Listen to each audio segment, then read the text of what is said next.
Good morning, everybody. We're going to start at 10, so we got a little bit of time yet.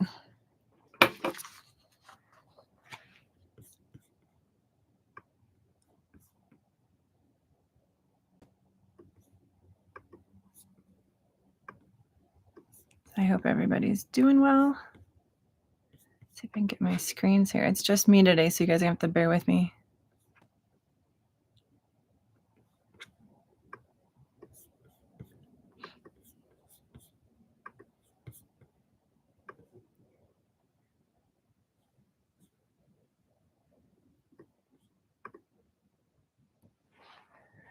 We're going to talk about gloves and their chemical resistance there. I think we're set up. If everybody can hear me.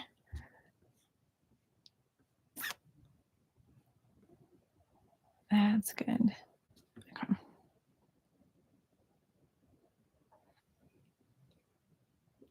We got just a few minutes, 3 minutes, and then we'll dive into some chemical resistant gloves.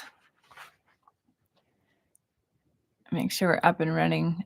We had a huge storm last night. It was super windy, and now it's raining today. So it's kind of one of those fun, gloomy days.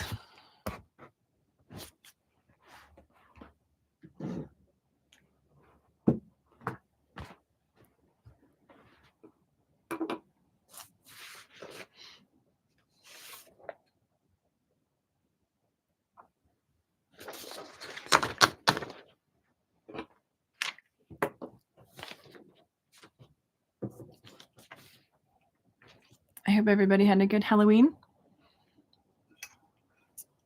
If everybody had fun and dressed up and ate too much candy, I hope. All right, just a couple minutes yet.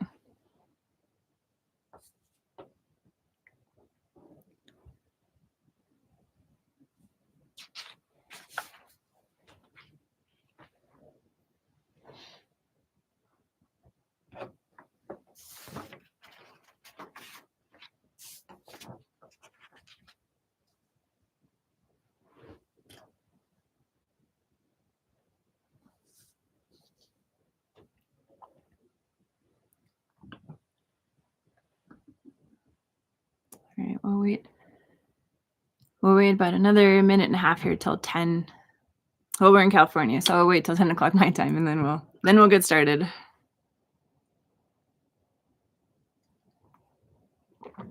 Give everybody time to go grab some coffee.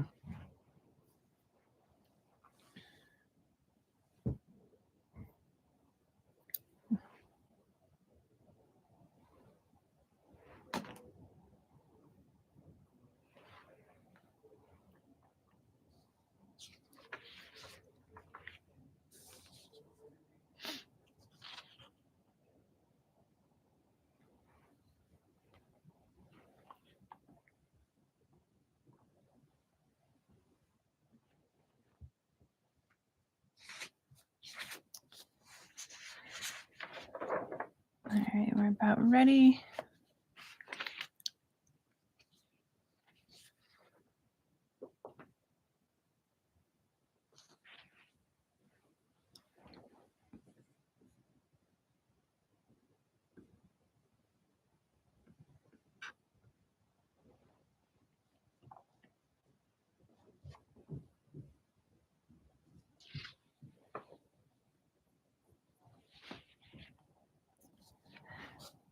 All right, well, it's 10 o'clock, so we're going to get started here, 10 o'clock on the West Coast, and I'll say good morning and welcome to today's live stream to the West Coast, and I'll say almost good afternoon to everybody it is afternoon to everybody on the East Coast. So welcome to today's live stream. I'm Sarah from Eagle Protect, and we're going to deep dive into disposable glove chemical resistance on today's Glove Lab. Oops. So thank you for joining us. We're talking about glove chemical resistance, which is critical in many workplaces, from food processing to healthcare to industrial use. Disposable gloves kind of go with chemicals. They really do go together. When you're using chemicals, you should have protection from the chemicals, so you need something on your hands. But today we're going to talk about how to get the right glove in your hands, depending on what chemical you're using, depending on what you're doing, that kind of thing. So just trying to deep dive a little bit into chemical resistance and try to help you understand how to find a glove that is going to give you the protection that you need. And you're going to have to put up with just me today. Ashley's at home. She has COVID. So we all wish her the best. But we're glad that we're not all getting sick, but get better. So today it's just me. Put your questions in the comments. If you have any, I'm going to do my best to try to see them. Otherwise, I'll get to them at the end. But today on our glove lab, we're going to talk about chemical resistance, chemical charts, and then we're going to talk about testing your gloves. And there's my janky 4, but we're going to talk about Eagle gloves and chemical resistance, and then some myths with gloves and chemical resistance. And then at the end, we're just going to have some tips and things you can take away when you are looking for a glove that is going to have the chemical resistance that you need. First off, I want to start with who we are. I'm Sarah. I'm the VP of Marketing for Eagle Protect, and we are the world's first disposable glove and clothing B Corp, which we're very proud of. We developed our own proprietary glove testing program, which makes us a little bit unique, well, quite a bit unique, actually. So when our gloves come over, right now we're testing our 2.6 to our 5 mil. So when those gloves come over, every lot that comes over is a container. So when it comes over, we send them to labs. We don't have the equipment ourselves. We independently test them. We are not involved. We are not scientists. We send them to the lab and they get tested to make sure that they are to the highest levels of strength, quality, durability, to make sure there's no harmful toxins that are getting in your skin, to make sure they're exactly the same glove that you got last time. So it helps with consistency, it helps with quality. We check for cleanliness. It's just something we're the only glove company that is doing that. And I think that makes us quite unique because we do want to be the company that is consistent and trustworthy and has a glove that works. We don't want to be the source of your frustrations, which honestly, gloves can commonly be, right? If we're going to be honest. Okay, so first off, what makes a glove chemical resistant? So when it comes to the glove's chemical resistance, it really comes down to the material and the thickness of the glove, because materials matter, because how those polymers resist breaking down when they're exposed to certain chemical compounds is what creates their chemical resistance. And a nitrile glove is not a nitrile glove. You might be shocked to know that every nitrile glove, maybe not every single nitrile glove, but a lot of nitrile gloves, they're made with different recipes. It's not like there's that one standard nitrile glove recipe that our grandmas all used and we all use the exact same recipe. They are made up with different components, and how these components interact with each other and how those polymers are put together is why different gloves react differently to certain chemicals. Some they can use with the chemicals, some start to break down the glove. And that's it's really the materials of the glove that create the chemical resistance. But then also thickness does matter, because if the glove is in the chemical and there is starting to break down a little bit, having that extra thickness is going to have a longer time before it breaks through the glove to get to your skin. So there is a little bit of a balance when you're using totally gnarly chemicals. You probably do want a thicker glove, but it's more important to have that material that has the chemical resistance in the first place. So I hope that makes some sense there. Next on our list, we are going to go over the chemical charts. So glove suppliers and glove manufacturers are all going to have chemical resistance charts. And so I'm going to show you ours here. Ours is 2 pages. So first, oh, you know what? I have a link to it. Ooh, look at me be prepared. All right. There's a link to our disposable glove chemical chart if you are interested. And so we developed this chart. So the first page is going to be a list of all of our gloves, and it just kind of gives you the overview of the gloves. So you know the specs, you know the thickness, colors, what they're good for, that kind of a thing. Just kind of give you an overview of the gloves, how many gloves are in each case. And then on the second page, it's going to look something like this. And this, to some people, I'll admit, is going to be a big, oh my God. Okay, so we're going to have a big chart, which is good. And this is something where if it is a little overwhelming, you're not exactly sure, feel free to contact us, ask questions. Your glove supplier should have something like this probably available on their website somewhere if they have a resources section and that kind of a thing. So what we did on our chemical resistance chart was we focus on the most common and the high risk chemicals that these gloves are likely to encounter. But it's important to understand that we really can't test every glove against every single chemical. Chemicals come in different concentrations.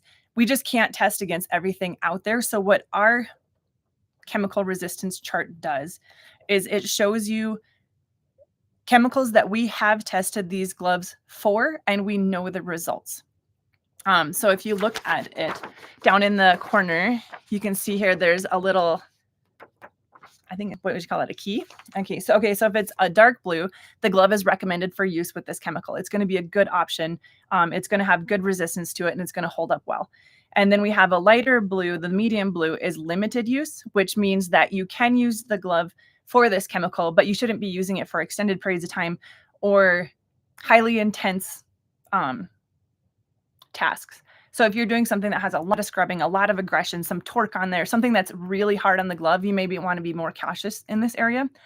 And then we have a light blue, meaning that the glove is not recommended for use. We do have gloves that we know they just don't work with the chemical. They're going to start breaking down, and it's just not a safe glove to be using when you're using that chemical. So that's also noted on here. And then as you also notice, there's a lot of these white squares in there. And that's because that glove has never been tested for that chemical. So we can't test every glove for every single thing just in case somebody needs it. So we try to have a good assortment of what this glove would be used for and the chemicals that it's going to come in contact with. And then we can have a good assortment for that. There are quite a few chemicals on here, though, that we just haven't tested that glove for. So you may say, how does that help me, right? Okay, so getting to the next section here of what do I do then? So I have something that's not on your chemical chart. What do I do? And even if the glove is on the chemical chart, this is where I will say that it's been tested and the polymers have good resistance to that chemical. And so the materials in the glove are a good match for that chemical. But then it also comes into where you need to make sure that the thickness of the glove is going to withstand what is the glove is being used for and the task. Because the thickness does matter also, and the glove needs to hold up to both the chemical and what it's being used for. So if you're doing something that's really aggressive and it's hard on the glove, you're going to want a thicker glove. If you're just taking an item and you're dipping it into the chemical and you set it down and it's just exposed for 1 second, and there's nothing else involved with there, then you don't need as thick of a glove. So we still recommend, even if it's recommended on the chart for use with a chemical, that you still do a little testing before you just jump in and use this glove with the chemical, just to make sure that in your environment, in your temperature, in the humidity, in all the environmental factors that you're using, all the tasks that you're doing, all the mechanics, everything involved with it, make sure that it is safe for your staff to use the glove with the chemical. I feel like I'm being a little bit redundant, but it is very important because it's important, first of all, for the glove not to rip, because no matter if it's resistant or not, if the glove rips, doesn't matter. It's the worker is going to be exposed. And then it does need the glove to have resistance to the chemical to make sure it keeps from breaking down. Okay, so getting back to that chemical chart. Sorry, I feel like I'm talking really fast. I've had my second cup of coffee, which I probably shouldn't have yet. Okay, so let's get back to the chart. And then what you may wonder, how do I test whether my gloves will actually hold up against this chemical? But because you had said you need to test further and don't just completely trust the chart. Or what if the chemical I'm using isn't listed on that chart? What do I do now? So what we recommend that you do, if it's on the chart or not, we do recommend that you take a little bit of the testing into your own hands. And okay, so I'm going to get my glove here. What we recommend you do is you take the glove without a hand in it, and you're going to set it on a flat surface. Try to put that up there, you guys. My screen's backwards. Okay, so you're going to put the glove on a flat surface, and you're going to take the chemical and you're going to put it on top of the glove. No hands involved. It's just on a table, so nobody's going to get hurt if something would go wrong. Okay, so you're going to put the chemical on the glove, and then you're going to let it sit there. You're going to let the chemical sit on the glove for longer than the glove would technically be in contact while you're doing the task. If I'm doing, let's say I do that, what I was talking about, you have an item, you dip it in the chemical, and you're putting it down, you're taking off the gloves. If the chemical is just being touched for a second, then this is going to be a really short test. But if I'm doing something like cleaning the lines in my food manufacturing facility, that might take me a couple hours. So I'm going to want the chemical to be on the glove for longer than the time of the task, because I want to make sure it's going to go beyond the exposure is okay beyond what I'm going to be using it for. So we recommend putting it down, sit, and then when you are done with it, you're going to dispose of the chemical properly, however you need to do that. And then after that amount of time passes, you're going to check the glove to see if there's any signs of degradation, discoloration, stretch the glove to see if the elasticity has been adversely affected. You just want to make sure that the glove isn't starting to deteriorate. And some of it is going to be visible and some of it isn't going to be visible. Some of it is going to be the structural integrity of the glove.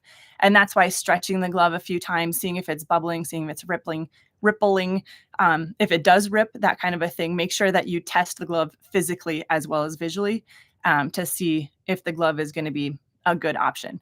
Once you know that's a good option for the glove, then we recommend the first couple of times be careful, but use the glove for the task itself, because then you're adding in the element of the physical mechanics of using the glove, which is a little bit more stress on the glove as well, just to make sure that the glove can withstand the chemicals and the wear and tear on the gloves at the same time and still provide the protection that you need for your staff. Oh, righty. So now we're going to go to number 3. No, sorry, that was number 3. We're going to go down to number 4, and we're going to talk about some Eagle gloves.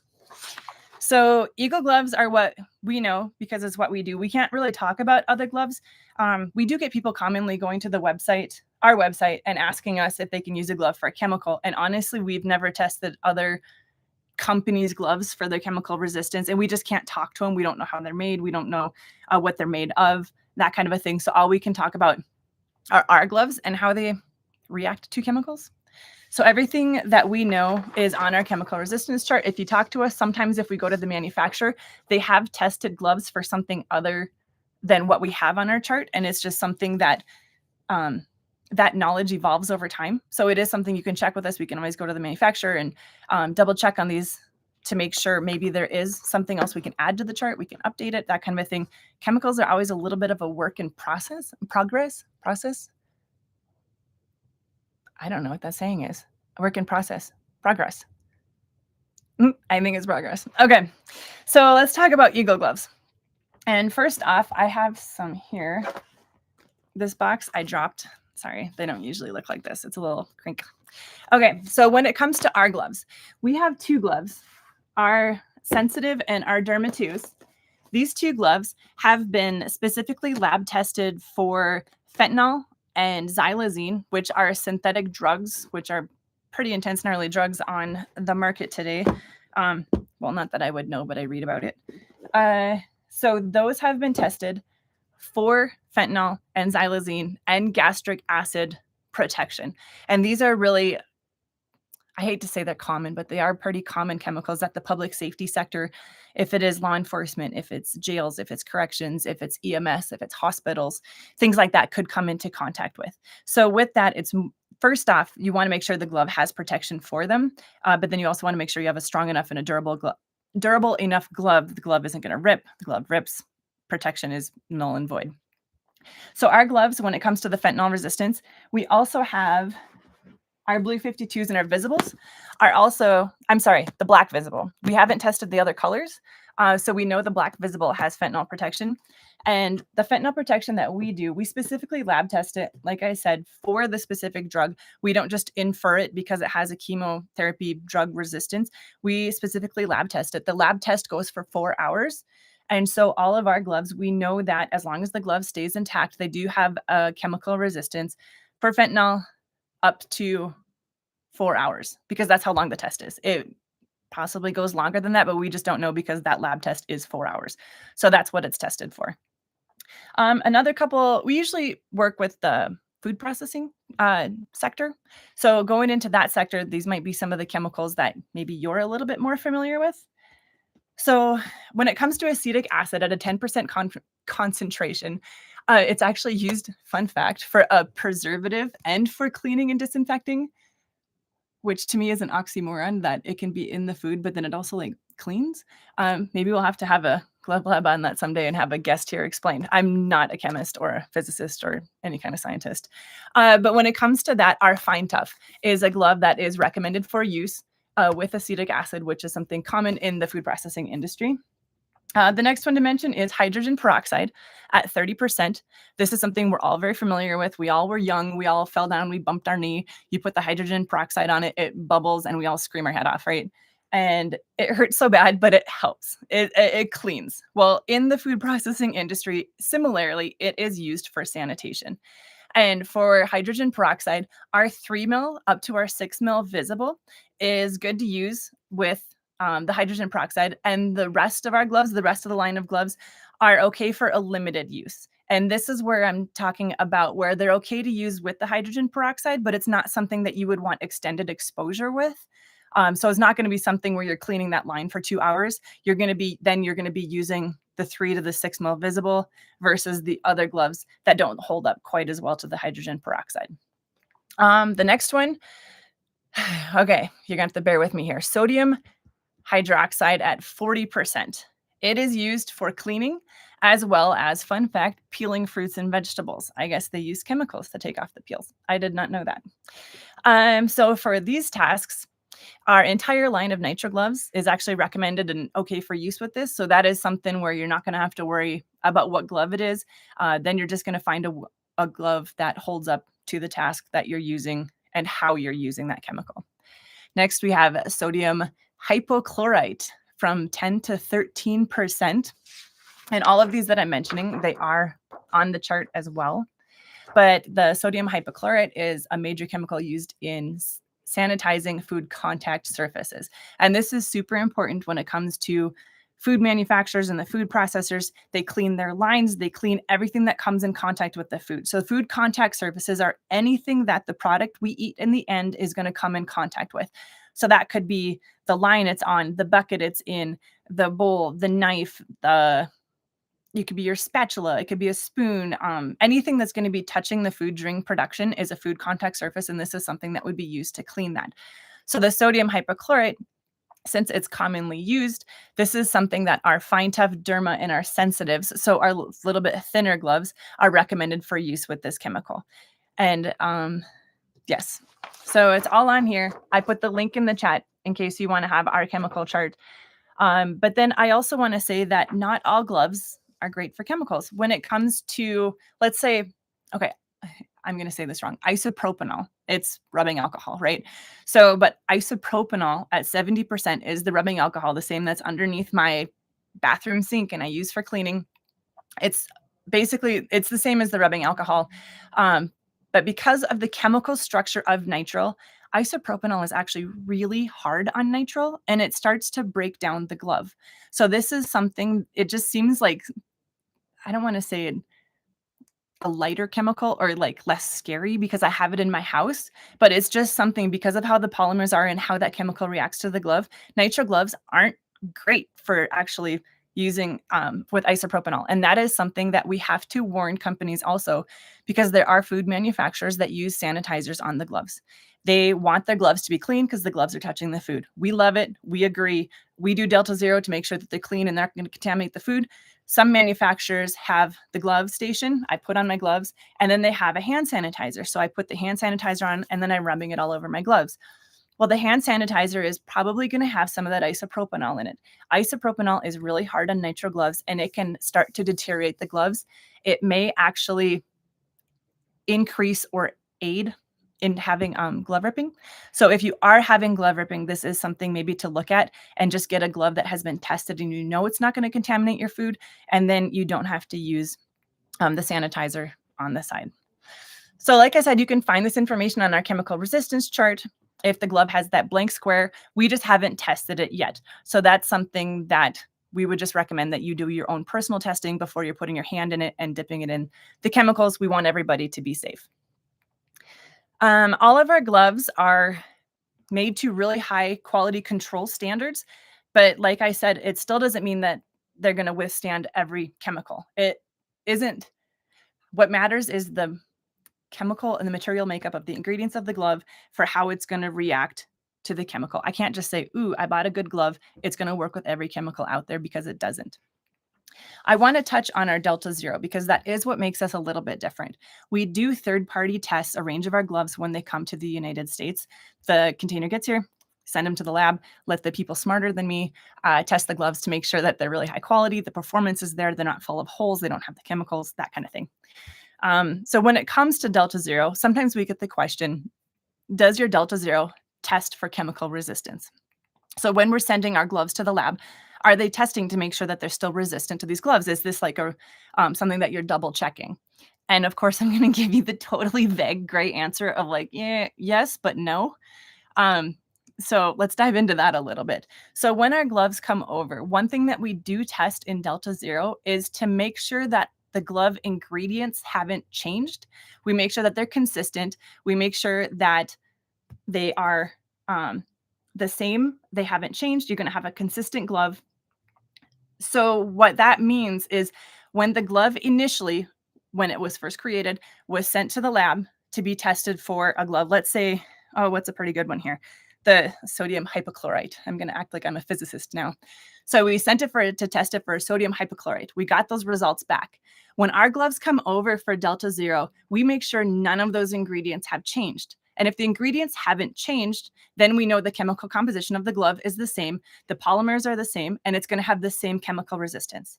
So we don't actually check the chemical resistance of the glove, but we check the ingredients. And if the ingredients are the same ingredients used before, we know the chemical resistance is the same. I hope that makes sense. Where we're not checking for it, but we are verifying that the chemical resistance would still be intact with that glove. So I hope that kind of explains that. It's like the grayest answer where you're like, maybe, but it's like we do check for it, but not maybe as straightforward as one person might think. All right, so now we're down to cinco. Number 5. Let's talk about some myths. And we don't expect people to study gloves, think about gloves as much as we do, all that kind of thing. So there are some things that we kind of hear about gloves that people may say, and then we try to help them and correct them and teach them and educate them and that kind of a thing, because we are the glove experts. We think about gloves way too much. One thing that we commonly hear is that all disposable gloves are equally chemical resistant. If I'm using chemicals, I just need a glove. Well, I hope everybody knows now by the end of this, that's not true. The different glove materials provide different levels of protection. So it really depends on each individual glove. And there's not an ingredient label on the side of the box. So it's not really something that you're going to be able to see right off. You're going to have to talk to the manufacturer or look at that chemical chart. The second myth that we hear is that if a glove is resistant to one chemical, it's resistant to all similar chemicals. And this actually isn't true. Glove resistance can vary widely, even among related chemicals. And factors like the concentration of them also matter, exposure time, how you're using the glove. So there's a lot of elements in it, just versus does A go with B. There's a lot of other factors that need to be involved with that. So I would say that one isn't true either. Myth number 3 is that thicker gloves mean you have better chemical protection. And so thickness does help. I do want to say once you get the right glove, having a thicker glove does help in this scenario. But the glove's material and the chemical composition of that glove and the quality of the glove matter more. It needs to be resistant to that chemical in the first place. And then having a thicker glove does give you more protection, but the material needs to be resistant in the first place. All right, myth number 4, you don't need to change gloves if they look okay on the surface. I'm using it, I looked at it, it looks fine, I'm going to keep cleaning. This isn't completely true. It is semi-true. So there is visual, you can look at a glove and sometimes visually see it breaking down, but sometimes it can physically be breaking down. And it's just something that you're not going to be able to see with your eyes. Maybe you could see with a microscope, something like that. So many chemicals can degrade gloves internally or weaken them without obvious surface damage. So even if you're using a glove and it looks like it should be working, we just recommend regular replacement based on the exposure and the manufacturer's guidelines. It also depends on the task and how aggressive that is on the glove. So there's a few things to kind of consider. And lastly, number 5 is that laboratory chemical resistant tests perfectly predict real world performance. And as much as I love a lab and all those smart people out there, this one isn't true either. Because lab tests give you a baseline, but real world conditions and the temperature, the mechanical stress on the glove, the chemical mixtures, if there's other things going on, what you're doing, what you're holding, how you're twisting, how you're using, everything affects the glove's performance. So you always need to monitor the gloves and then replace them as needed. So I hope that kind of helps to clear up a little bit with the myths. You know what? There's one more that I was thinking. If you have like a procurement department and you tell them, I need gloves, which is great because you need gloves and inventory on the back shelf. So I need gloves. What are you using? Oh, I'm using a 6 mil. Okay, well, I'm just going to go get you what color? It's blue? Okay, well, I'm just going to go get you a 6 mil blue glove, switch it out. I found one for cheaper. Don't worry. That's not necessarily going to work. So that is something where I think we've been over this enough. Everybody's kind of getting my rhythm of, it seems to be the same message over and over, but just because you had a 6 mil before and it held up to that chemical, I can't necessarily change brands and get a different 6 mil and just expect it to hold up to that chemical. It is something that you're going to have to test it. You're going to have to look at the charts. You do have to dive a little bit into each glove because between all the manufacturers, we all use different recipes. And that's why the gloves perform differently. They fit differently. They're going to stretch differently. They're going to feel different on your hands. You need to know glove to glove that it has the resistance. And just as a fun fact, side note, so how disposable gloves work is that, okay, I'm a glove manufacturer. I make a glove and I'm going to have a list of all the ingredients in my glove. I'm going to send it to the FDA. Yay, my glove is approved. I can make the glove. Nobody checks ever again what's in that glove, how the glove is made, how it performs, nothing. So when the manufacturer, I make the gloves, I make the same glove, I have it tested for a chemical, I have chemical resistance, great. I'm going to send it to the US and it comes to our store shelves and we're using it. It's in the back stock of inventory, we're using it, everything is great. But then let's say me as a manufacturer, I have a little pressure on me to save some money. So I want to cut some corners. And you know what? I'm just going to change things just a little bit to save a little bit of money. I'm going to change a few things in the glove, maybe change out an ingredient, add a different lower quality ingredient. It's going to save me a few pennies.